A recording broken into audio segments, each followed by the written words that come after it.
María José, bienvenida. Un placer, Lara. Bueno, muchísimas gracias por venir a esta biblioteca de nuestra facultad de, vamos a decirle el nombre, Facultad de Enfermería, Fisioterapia y Podología.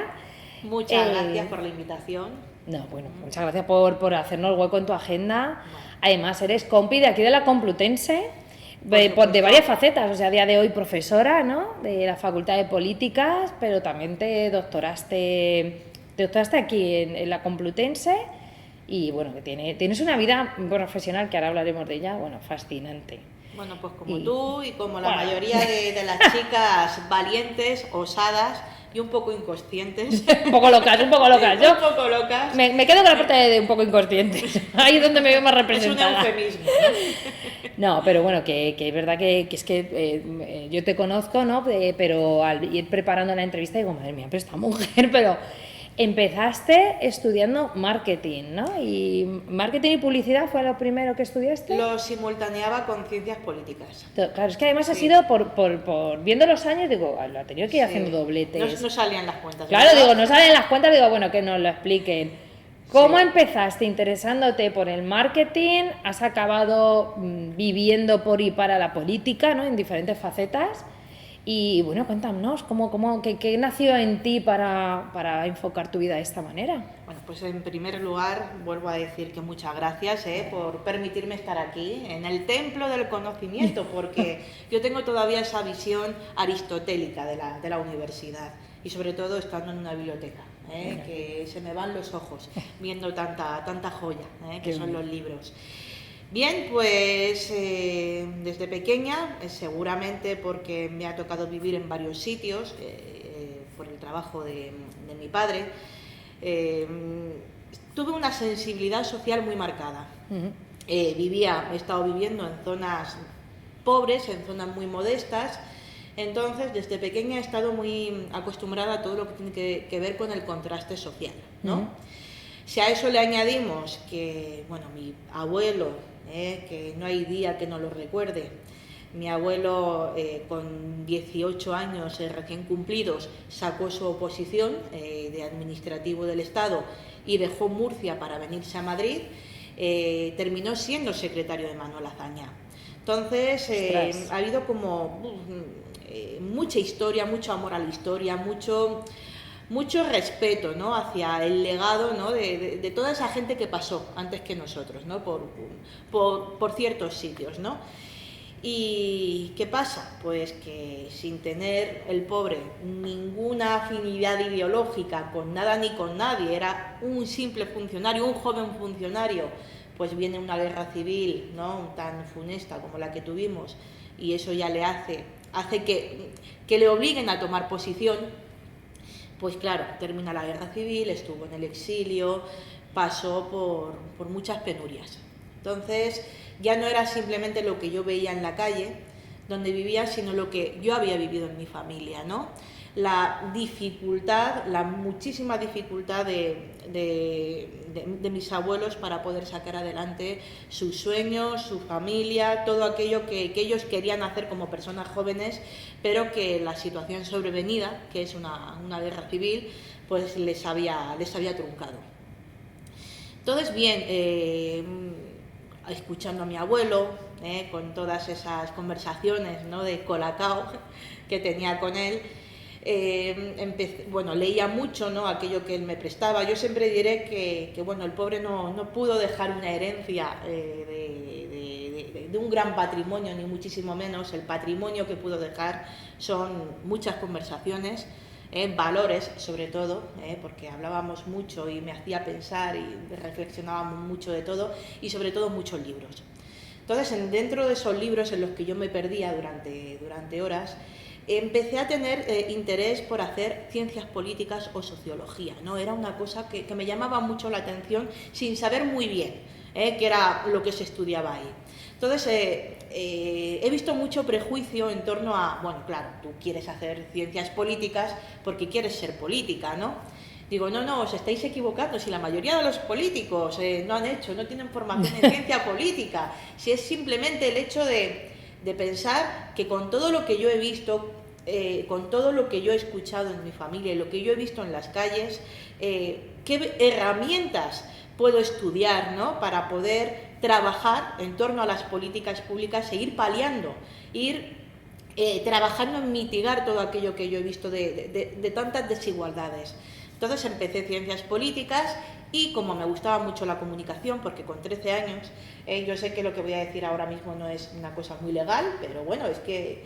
pero ya prescrito, ¿no? Ya prescrito, o sea que no pasa nada, puedes ya, decirlo. Lo puedo decir públicamente, ¿no? Con 13 años empecé a trabajar en una imprenta y en mi pueblo, por supuesto sin cobrar nada, pero era una forma de matar el aburrimiento, Entonces, bueno, llevábamos un semanario, era la imprenta y un semanario. Y entonces, bueno, pues trabajaba, ¿no?, dando parte de, pues en tal sitio, allí en mi pueblo, la zona más de mayor pobreza es la zona de las cuevas, así se la llama, ¿no? Entonces, pues entrevistaba a la gente. ¿Llegáis a final de mes? ¿Cómo es vuestra situación del día a día? Y me gustaba escuchar lo que ellos me contaban y a la vez imprimirlo, o sea, transmitirlo, ¿no?, a través de la forma escrita, para que de alguna forma pudiera crear conciencia social también, ¿no? Y entonces vi que era una manera de poder ayudar a la gente, porque era una manera de visibilizar, de que no se viera que estas son las cuevas, ahí es donde está la gente que vive con problemas, mientras el resto de la gente pasamos, lo miramos, pero no queremos ser parte activa. Entonces vi que empezaban a crearse asociaciones, empezó la gente, ¿no?, a tomarse en serio lo que era crear una red de redes, de ayudar, de tener una visión comunitaria, ¿no? Entonces yo me sentía muy, muy feliz de hacer eso. Entonces yo estaba dudando, a pesar de que la carrera que más me gustaba era la de ciencias políticas, yo estaba dudando entre periodismo y ciencias políticas, porque yo decía, bueno, es que se complementan, ¿no? Es una manera de pensar en qué políticas públicas se pueden... en qué políticas públicas se puede trabajar para ayudar a esta gente, pero por otro lado la parte de la comunicación es importante. Entonces, como yo tenía claro que quería hacer la carrera en la Complutense, ¿no?, entonces el primer año, cuando yo me vine, que era la promoción 2000-2005, solamente se podía elegir una carrera en la Complutense. Entonces la opción que me daban era la de hacer periodismo en la privada, que era en la Francisco de Vitoria. Y entonces, bueno, primero, lo caro que era, lo cara que era la matrícula, punto número 1, y punto número 2, estuve 2 días yendo, porque me acuerdo que me entrevisté ahí con la dirección del centro y me dijeron, puedes venir durante unos días para ver si esto termina convenciéndote o no. Y bueno, lo que vi es que había una especialidad dentro de la carrera que era la de marketing y publicidad. Y entonces empecé a documentarme y vi que, bueno, pues que el marketing político era una cosa también interesante, pero no también desde la parte peyorativa de entenderlo como la manipulación, ¿no? Como pensamos que el marketing es algo que obedece a cómo adoctrinar o cómo convencer, ¿no?, a las masas. No, era una forma de, este es el producto, ¿no?, en el que creo y en el que quiero vender, ¿cómo lo puedo hacer? Yo siempre digo que el marketing es una cosa apasionante, pero llevada de una buena manera, porque si tú quieres coger, yo siempre pongo este ejemplo, tú quieres coger un yogur y quieres venderlo como que es el mejor yogur del mercado, pero el yogur es malo, da igual el buen marketing que tenga, que si el yogur es malo no te lo va a querer comprar nadie. Entonces era una manera de qué ideas puedes colocar y de qué manera. Era un poco trabajar en el mundo de las ideas. Entonces me pareció una cosa tan bonita, ¿no?, entender el marketing desde ese punto de vista, que por eso, bueno, pues me metí finalmente en la carrera de 3 años de marketing y publicidad, simultaneándolo con la carrera de ciencias políticas. Entonces, bien, entrando en tercero de carrera, el director de Relaciones Internacionales de la facultad, hablando conmigo, ¿no?, de cuál sería mi perfil, sigo teniendo mucha amistad con él, con Ruiz de Azúa, me dice, ¿y por qué no te vas de Erasmus? Digo, pues sí, tengo interés en irme de Erasmus. Bueno, finalmente me fui a Estocolmo, a Suecia, y es un país que, a pesar de haber pasado muchos años, sigo muy ligada a ese país. Me ha dado unos buenos referentes a nivel político, a nivel social, unos buenos valores en cuanto a lo que es la visión comunitaria, en cuanto a lo que es la cohesión social. Y bueno, pues sin ir más lejos, Lara, y resaltando esa labor tuya de madre, me ha dado el nombre de mis hijos. Mis hijos tienen nombres suecos. Entonces es un pequeño homenaje que le he hecho a ese país. Volví de Suecia cuando terminé mi estancia de Erasmus.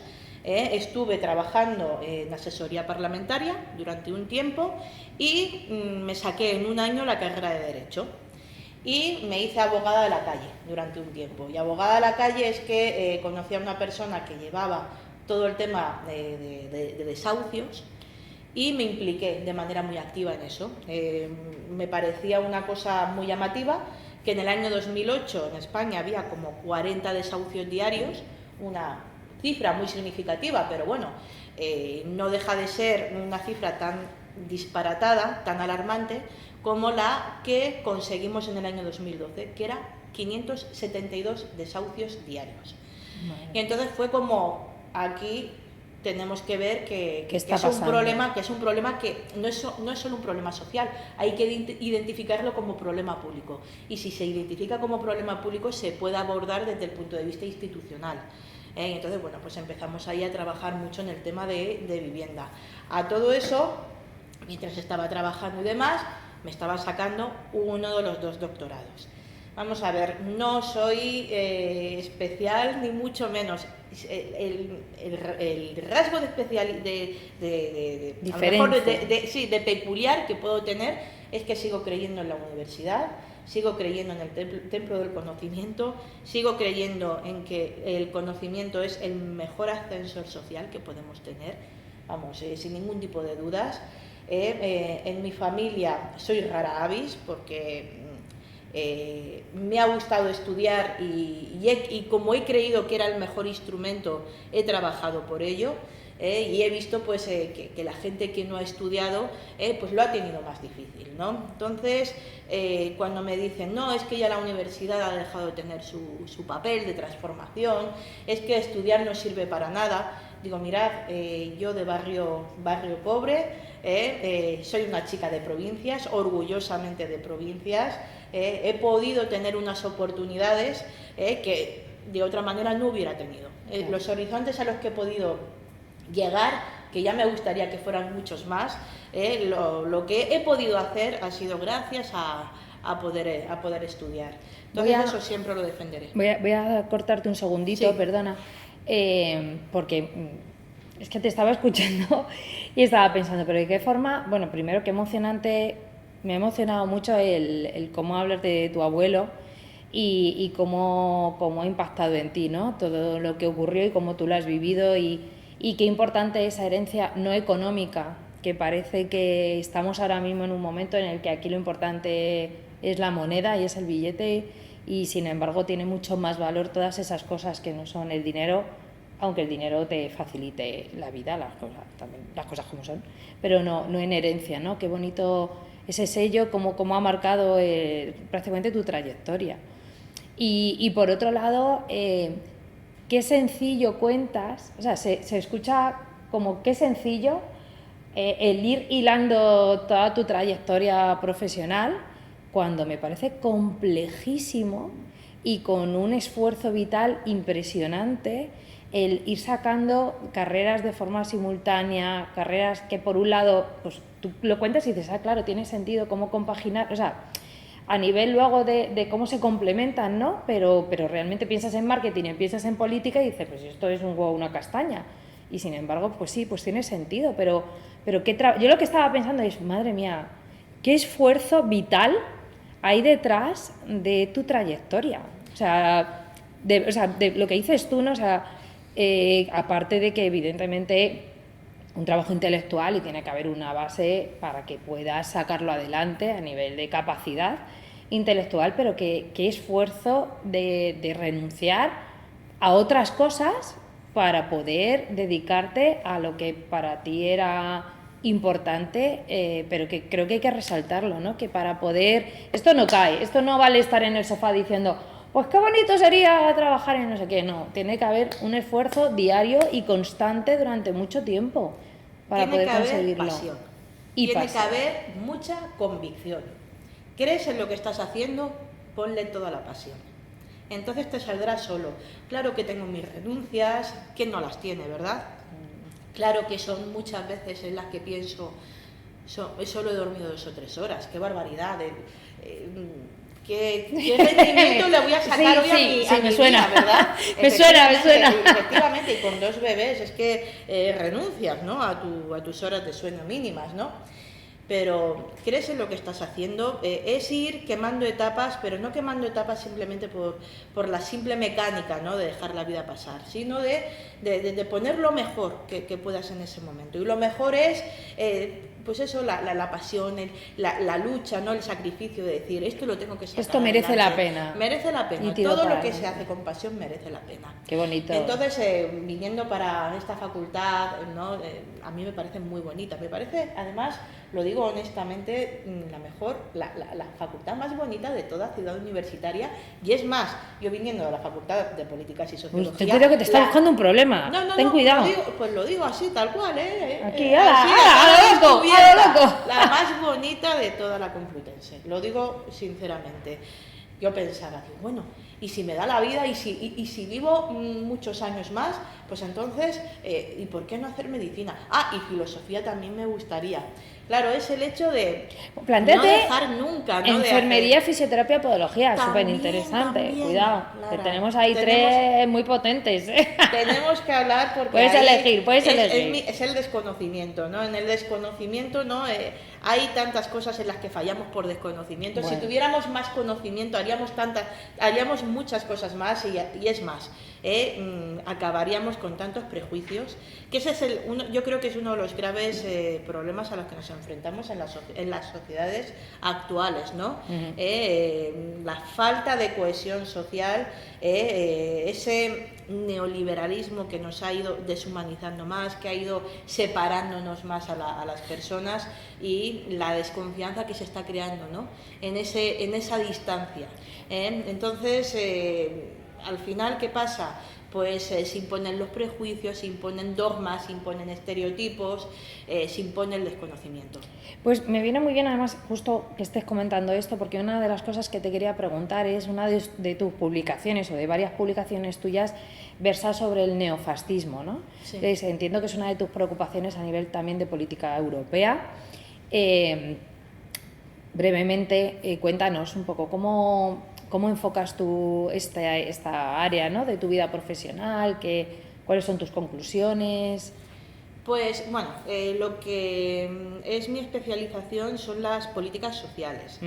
Entonces, bueno, empecé ahí a trabajar, bueno, porque estoy adscrita, soy investigadora a la Universidad de Estocolmo, a trabajar mucho en todo lo que son las diferencias en el tema de políticas sociales de los países escandinavos con respecto a los países del cuarto sistema de bienestar, que es donde estamos integrados los países del ala mediterránea, como por ejemplo España, ¿no?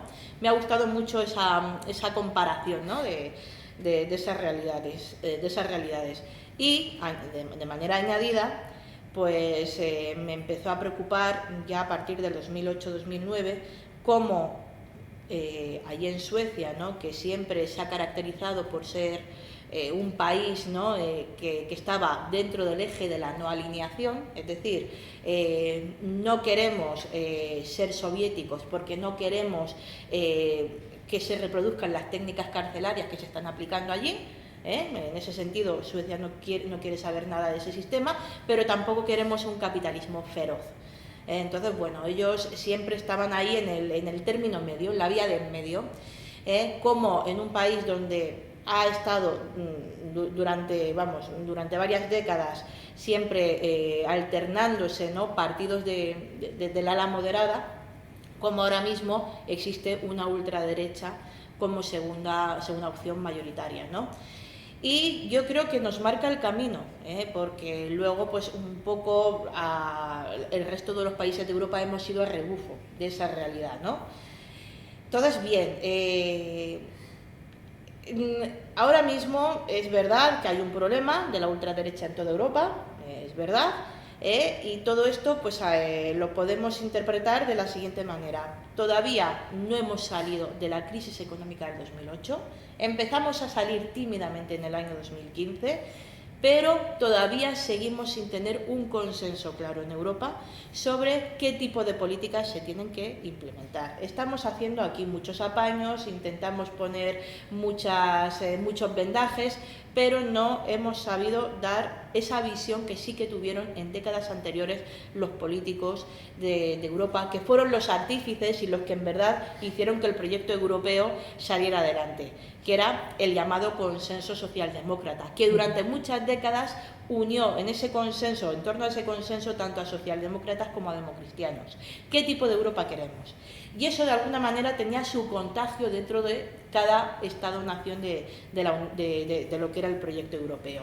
Entonces, bueno, una de las premisas era: ¿queremos un estado de bienestar? ¿Sí o no? Sí, bien. ¿Qué pilares son los básicos del estado de bienestar? Gobierne quien gobierne. Entonces, bueno, los 4 pilares básicos, que son sanidad, educación, pensiones y dependencia. Bueno, pues eran pilares infranqueables, eran intocables. Entonces, de repente, pues empezamos a ver que viene una crisis que nos deja ahí en una situación de no sabemos por dónde actuar.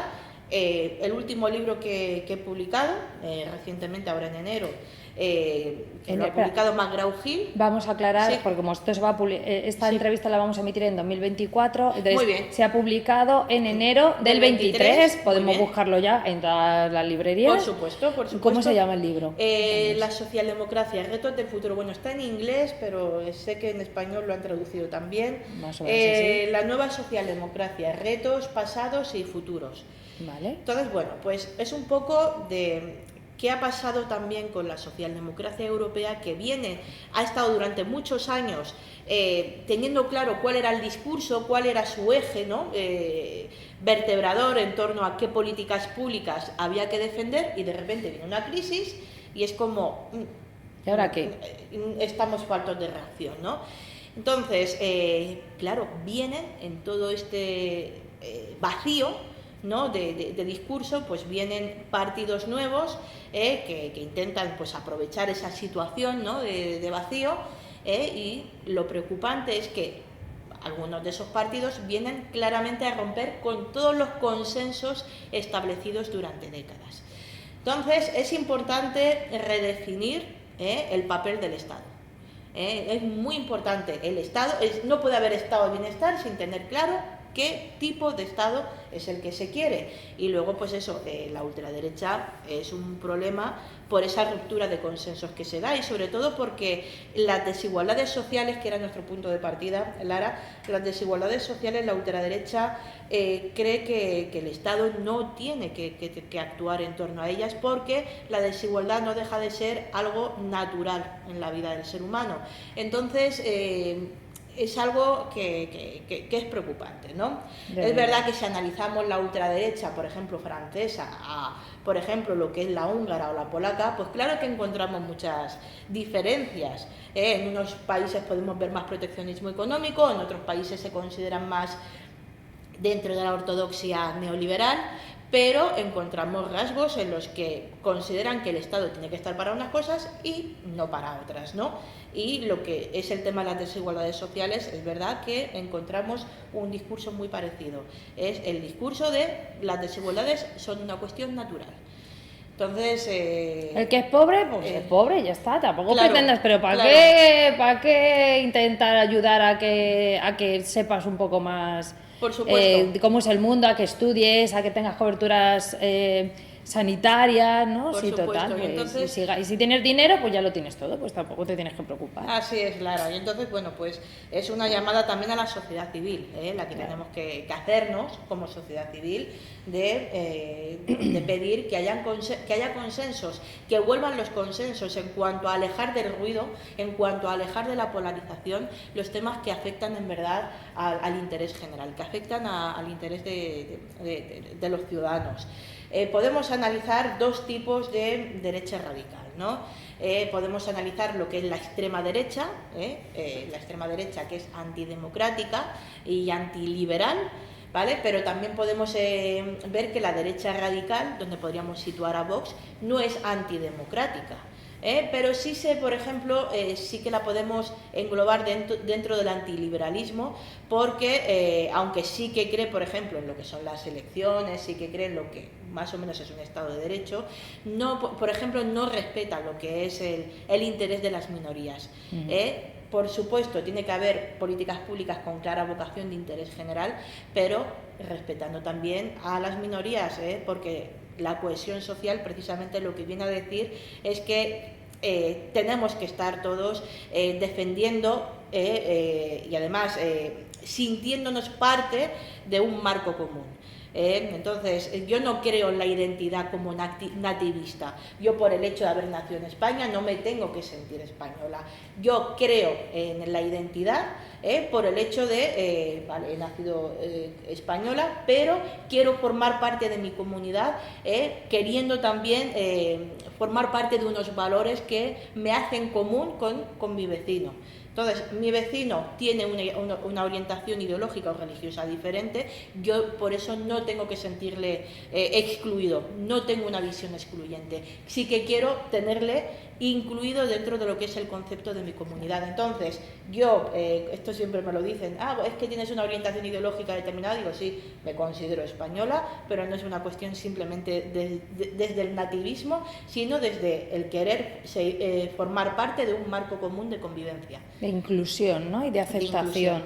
Eso es. Has estado hablando durante gran parte de tu discurso de políticas a nivel europeo, de consenso, de que se entiende, ¿no?, como el estado de bienestar, qué pilares, que ya me lo has explicado muy clarito y creo que está muy bien. Para aquellas personas que piensan que la Unión Europea, ¿no?, que va a influir lo que se decide en Europa, eso realmente no vale para nada, porque en mi día a día, como ciudadana de a pie, esto no influye. ¿Cómo podrías, así, unas pinceladas de hasta qué punto influye, ¿no? ¿Cómo de importante es esa unión a nivel de diferentes países? Es una pregunta muy interesante, Lara, que seguramente en el año 2003-2004 no me lo hubieras hecho, porque es verdad que la crisis la del 2008 marca un antes y un después. Entonces, es una pregunta muy, muy interesante, sobre todo si nos dirigimos a un público como el universitario, que ahora pues empiezan a formar parte de la comunidad universitaria los nacidos en los años 2005, 2006, que no tienen conciencia, no tienen un recuerdo de lo que era la vida antes de la crisis económica del 2008. Entonces, el euroescepticismo empieza sobre todo a partir de los años 2009-2010. Los que hemos nacido antes de esos años seguimos creyendo en la Unión Europea. De hecho, afortunadamente en España no hay un euroescepticismo tan alto como sí que puede haber en Francia o incluso en Alemania. Y lo que creo que en España sigue todavía existiendo pues cierto imaginario colectivo de que antes de la entrada en la Comunidad Económica Europea, pues España era un país muy, muy, muy pobre, y que le ha venido muy bien esa entrada a la CE en el año 86. Claro que Bruselas, a pesar de que pueda haber una distancia geográfica cuando la vemos en el mapa, la vemos lejana, sí, pero la aplicabilidad de esas políticas, ¿no?, que se deciden en el Parlamento Europeo son muy importantes para la vida, ¿no?, en conjunto de todos los miembros de la Unión Europea. España, vamos a ver, vuelvo a decir, si vamos a los libros de Gösta Spin-Andersen, es un señor simpaticísimo, uno de los mejores teóricos sobre los estados de bienestar a nivel mundial, pues Spin-Andersen lo que dice es que España en verdad no se tendría que haber incluido en ningún sistema de bienestar, porque no quiero crear controversias, porque él... Créala, te dejo, adelante. Porque parece así que es como muy abrupto, ¿cómo no vamos a estar integrados en ningún sistema de bienestar? Porque en verdad lo que han defendido siempre desde la ciencia política, pues hay 3 sistemas de bienestar, según Spin-Andersen, que es una persona simpaticísima, uno de los mejores teóricos sobre los sistemas de bienestar que hay en el mundo, y el primer sistema de bienestar, el sistema de bienestar de primer orden es por antonomasia el sistema escandinavo. Luego el segundo sería el sistema de bienestar liberal, en el que incluye a Canadá o a los países del modelo oceánico. Y en el tercero incluye al sistema de bienestar corporativista, continental o conservador. Así esos son los rasgos que atribuye, ¿no? Y ahí pues se introduce a Alemania o a Francia. Entonces, era el año 90-91 cuando escribe este libro, ¿no?, de tanta fama mundial, donde España queda fuera. Te iba a decir, ahí no estamos Queda nosotros. fuera, exacto. Y varios años después lo que hace es un artículo académico en el que dice que España, hasta bien entrados los años 90, no tiene un estado de bienestar en el que pues se pueda hablar como un estado de bienestar sólido, ¿no? Entonces, la realidad es que una vez que estamos dentro del estado de bienestar, en España se han podido aplicar una serie de políticas en las que, si analizamos datos de la desigualdad social que había en este país en los años 80 a la que hay a día de hoy, pues por supuesto podemos ver unos avances sólidos en cuanto a la población, en cuanto a una igualdad de oportunidades, en cuanto a que se han ido rebajando muchas de las brechas que teníamos identificadas antes de nuestra entrada en el proyecto europeo. Y es necesario recalcar este tema, porque ha sido precisamente con esa adhesión al modelo europeo con el que en España se han podido ir aplicando esa serie de políticas apoyados por Bruselas. Entonces, bien, hay países que llevaban mucho más tiempo, que tienen una realidad económica y social diferente, que consideran que, bueno, pues ahora mismo en Europa existen dos motores, existen dos velocidades, y que, bueno, pues que no puede ser que en los países donde tienen una solidez mayor en cuanto a sus estructuras económicas y sociales, pues tengan que seguir ayudando, ¿no?, a esos países que lo están pasando peor. Sobre todo, la Unión Europea lo que hizo fue crear una visión de solidaridad, de vida en común. Y yo creo que eso es lo que se tiene que seguir defendiendo. Qué importante entender de dónde venimos, porque ya en otras entrevistas de esta temporada también hemos hablado de esto, ¿no?, que damos por hecho cosas que a día de hoy es como súper normal. De hecho, hablábamos en otra entrevista con José Manuel Freire sobre la tarjeta individual, ¿no?, ese derecho individual a la sanidad pública y, bueno, y otras prestaciones, pero que lo damos por hecho como algo normal. Lo que tú estás comentando de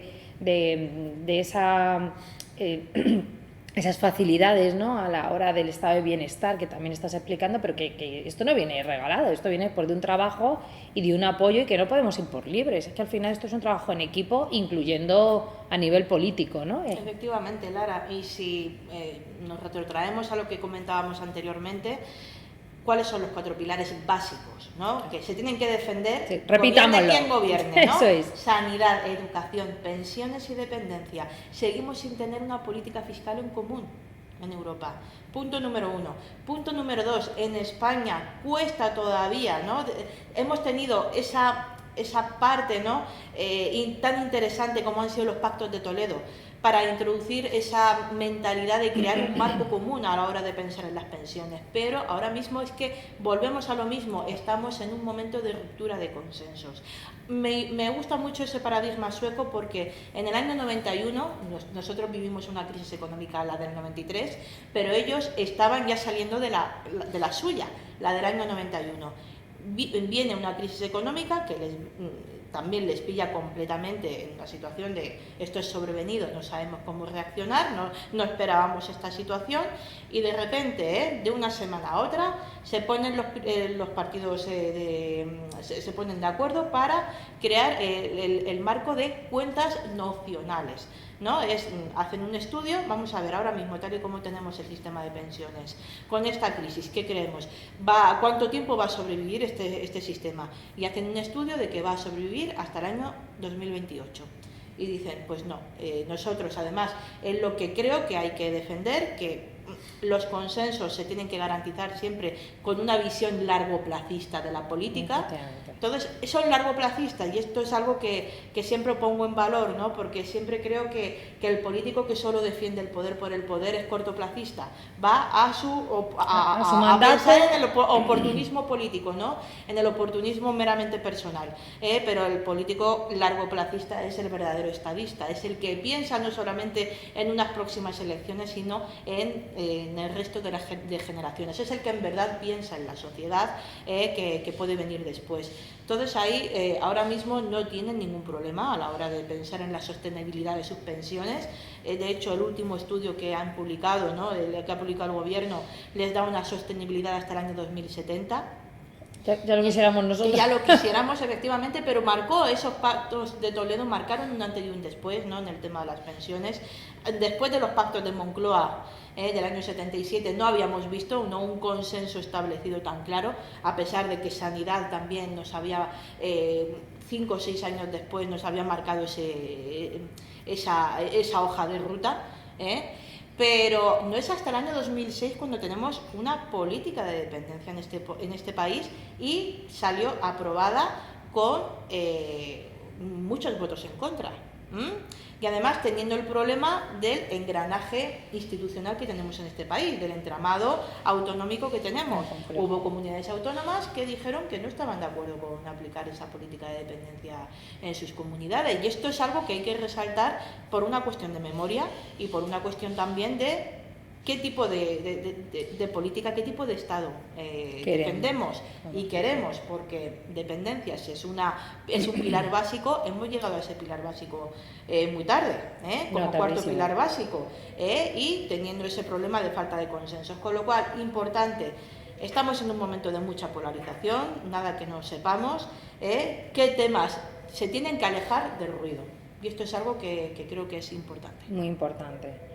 Bueno, y para ir finalizando la entrevista, vamos a dejar a un lado tu vida profesional, amplísima e interesantísima, y me gustaría hacerte una pregunta más personal. Tú eres mamá de 2 hijos, casi mellizos podríamos decir, porque se llevan muy poquito tiempo. 13 meses. 13 meses, o sea, casi. Sí. Y te quería preguntar sobre tu experiencia como madre y como mujer trabajadora, ¿no? Que has seguido trabajando, te has reincorporado a la vida laboral en cuanto ha sido posible. ¿Existe la conciliación? Es una pregunta que yo me hago mucho. Yo tengo un amigo que siempre utiliza una frase como eslogan: la conciliación son los abuelos. Eso es lo que dice. Digo, afortunado tú que lo puedes decir, porque yo no tengo abuelos. Es decir, bueno, que no tengo a mis padres en mi entorno cercano. Mis padres viven a casi 400 kilómetros, y luego pues tengo a la madre de mi pareja, que ella vive pues en Barcelona. Entonces estoy en un término medio que dice, bueno, no tengo problemas así con ningún abuelo, pero no puedo ser ayudada por ninguno. Es verdad que tengo alguna mano de alguna amiga, claro. Pero claro, las amigas pues no dejan de tener su vida, claro. Entonces se me hace muy muy complicado. Es verdad que bueno, el primer año de vida de Eric fue una cosa para mí muy difícil de sobrellevar, sobre todo teniendo en cuenta que claro, yo sí estoy en una situación de estar en pareja. Pero claro, eché mi instancia a una escuela pública, a una escuela infantil pública, y cuando se vio que los dos pues estábamos trabajando, no sé en qué puesto de la cola me pusieron, que nunca me llamaron. Entonces, conciliación, pues he tenido que echar mano de escuela infantil privada, y todo eso pues es una merma más a lo que son los ingresos, ¿no? que puedo tener por trabajo. Luego, de vez en cuando, pues tengo que llamar a una chica cuidadora, en plan de, oye, mira, que esta noche tengo que ir, por ejemplo, al Ateneo, que tengo que dar tal charla, como por ejemplo, en esta semana, que vamos a estar hablando sobre los riesgos de los extremismos en Europa. Entonces, bueno, pues ahí no hay escuela infantil posible, Claro. Necesito que venga una mano, ¿no? adicional a poder ayudar. Es muy difícil, no es la situación que tiene, por ejemplo, mi amiga Sandra, que allí en Estocolmo está llevando sola a sus 3 hijos adelante. Y entonces, claro, me dice, ya, pero es que yo tengo al Estado, yo tengo Claro, es que te aquí... iba a decir, es que la conciliación no debería depender de los abuelos o no. Por Los supuesto. abuelos deberían ejercer de abuelos. Mis hijos, pues yo estoy necesitando el apoyo de mis padres y de mi hermana principalmente para sacar adelante, para que estén bien cuidados, porque es que si no, por mucho, te faltan manos, es que te faltan Por manos. supuesto. Entonces, Y luego viene el fin de semana, y yo no sé cómo lo vivieras tú, Lara, pero para mí el venir a trabajar es como... es mi momento de desconexión, ¿no? Sí. De poder centrarme en mis proyectos, que el proyecto familiar es apasionante, sí, pero también necesito seguir reivindicando, ¿no?, mi papel Claro. fuera de casa, ¿no? Entonces, claro, estoy fuera, me estoy desarrollando, pero claro, estoy ahí con la cabeza pensando pendiente del teléfono, viene el fin de semana y es como, no puedo hacer nada. Si yo el lunes tengo que estar presentando no sé cuántos trabajos, no sé cuántas conferencias y demás, yo lo tengo que dejar todo terminado el viernes, porque el sábado y el domingo... Claro, tus no hay hijos te nada. necesitan. Claro, ellos, que son muy bebés, me necesitan. Entonces, pienso, por ejemplo, en un proyecto que me parece muy interesante, que se está llevando a cabo en ayuntamientos de Portugal. Se llama 3 en línea, el proyecto. Y entonces, los ayuntamientos lo que hacen es, durante unas horas, hacen una serie de actividades para todo tipo de edades. Entonces, el papá, mamá trabajadora, a las 9 dejan ahí al niño, y son los mismos operarios municipales, educadores que están trabajando dentro de estos proyectos municipales, los que ayudan a esas madres trabajadoras pues a poder conciliar, porque claro, yo el fin de semana tengo que seguir atendiendo labores de trabajo. Claro. Entonces, tenemos una serie de políticas activas en torno a la conciliación en otros países que aquí pues cuesta, ¿no? Cuesta, pienso que es por ese contagio, ¿no?, por esa influencia que todavía tenemos de el papel tan fuerte que tenía la Iglesia Católica en decidiendo todo lo que tenía que ver con el ámbito familiar. Parece que nos cuesta mucho, esto me acuerdo que había un político en Dinamarca que lo decía, nos cuesta mucho pensar que las políticas de familia van más allá de lo que la religión nos ha impuesto. Entonces, lo vemos que en los países, por ejemplo, protestantes, llevan muchos años trabajando en temas de conciliación y aquí, pues, cuesta, ¿no? Cuesta desligar ese papel institucional de la familia a desligarlo, ¿no?, de lo que son las cuestiones institucionales. Es como las instituciones no deberían entrar en esto. No, perdona, las instituciones deben entrar en esto, puesto que las familias ya no es el prototipo de la familia tradicional que conocíamos décadas atrás. Esto hay una socióloga sueca, Alva Myrdal, que ya en los años 30 decía, como el Estado no entre en esto, nos cargamos la población. Y en el año 34 publicó un libro muy interesante que se llama La crisis de la población, porque decía eso, dice, las mujeres ahora no quieren ser madres porque no quieren tener que elegir entre trabajar y ser madres. Y si tienen que elegir, quieren ser modernas. Con lo cual, sí, con esa visión de la modernidad no querrán ser madres y nos hemos cargado la población. Entonces, poco a poco empezó a introducir una serie de variables dentro del pensamiento de la población y político en torno a el Estado tiene que intervenir, porque claro, si no, la natalidad... No, si no, la natalidad ya se está yendo al garete, pero va a ir y más. En unos países tan comprometidos con el estado de bienestar, ¿qué sentido tiene entonces que hablemos de la natalidad o no del futuro? Si no hay niños, no hay sostenibilidad posible de políticas para el futuro, ¿no? Pues, entonces, Alba Myrdal decía una cosa muy interesante, dice, pensar en la conciliación es pensar en la inmortalidad. Dice, yo todos los días pienso en ser inmortal, y de porque estoy pensando en algo muy a futuro. Estoy pensando en si voy a tener nietos, en si va a ser posible que mis nietos puedan tener una serie de políticas públicas, ¿no?, con las que seguir defendiendo un modelo de sociedad. Entonces me parece interesante que ya en el año 34 nos marcaran un poco el camino, y aquí estemos todavía las mamás pasándolo tan mal. Pues, pero bueno. Seguiría hablando de esto contigo, Sí. pero veo que mi garganta no me lo está permitiendo. Y antes de que tengamos casi que cortar, porque no pueda seguir hablando, perdóname, pero Por favor. la garganta es la garganta.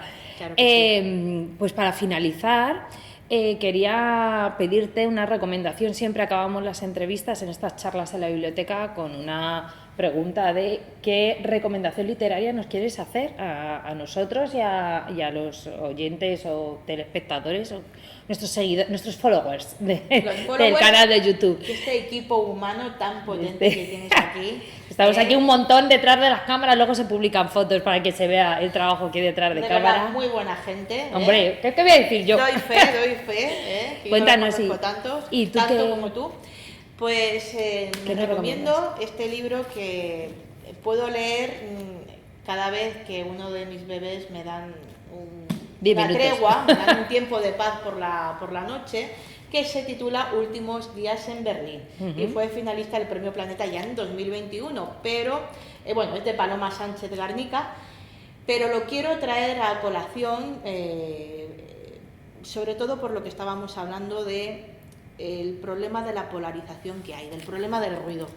Habla de aquellos años 30 del siglo pasado en los que se perdió la razón, donde las bajas pasiones hicieron que de repente acudiéramos todos a una dialéctica de amigo-enemigo, donde pareciera todo irreconciliable.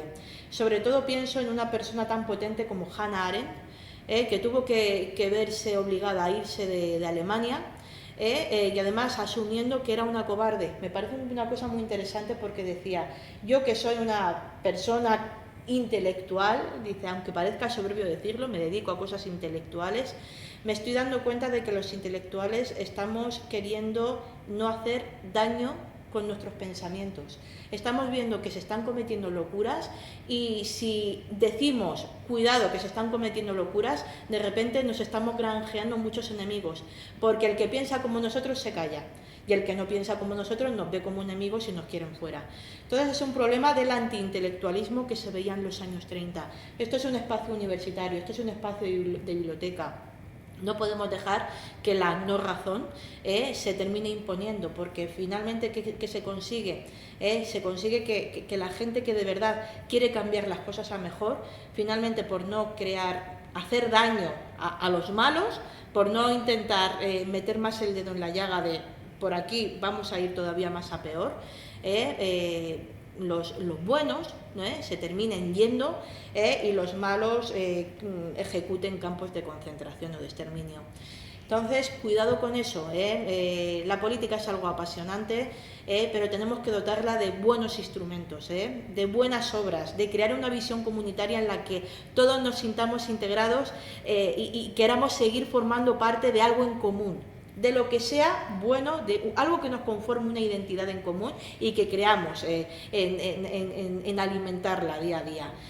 Y que esa batalla que ya decía Carl Smith, estamos en los tiempos en los que solamente existen amigos enemigos, que no sucumbamos, que es un juego muy fácil, es un juego de polarización en el que es muy fácil que nos metan a las personas y que creo que todos tenemos, con más o menos formación, eso es lo de menos, todos tenemos la obligación moral de cuando las cosas se están haciendo mal, de decir, por aquí yo no paso, por mucho que me lo quieran imponer.